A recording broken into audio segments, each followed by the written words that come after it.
นี่คือบริเวณที่ท่องเที่ยวของ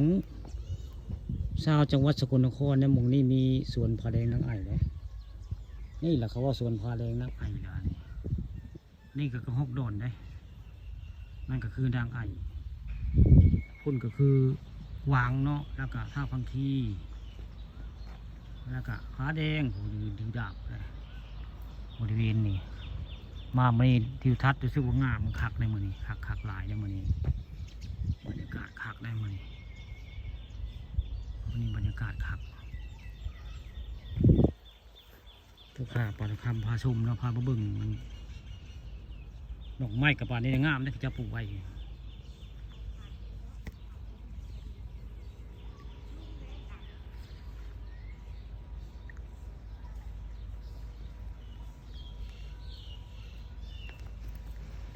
ก็ดีแล้วที่มา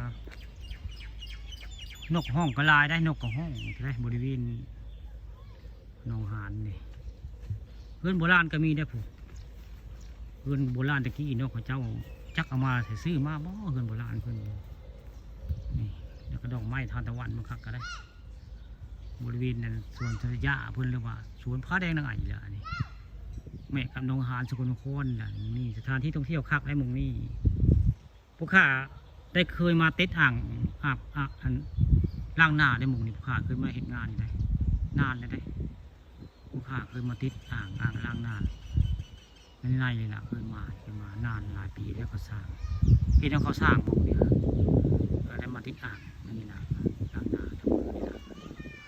แต่ว่าเฮือนอันนี้เขาเอามาดำหลังเลยหาก็เห็นเฮือนโบราณเฮือนตะกี้ข้าวกะลาได้บริเวณนั้นหนองหานนี่ดอกไม้ก็คักดอกไม้ก็จะปลูกไว้นี่ก็ได้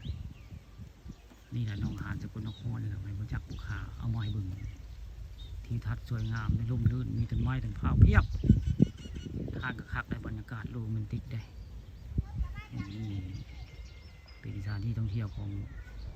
ชาวสกลนครละมูนี่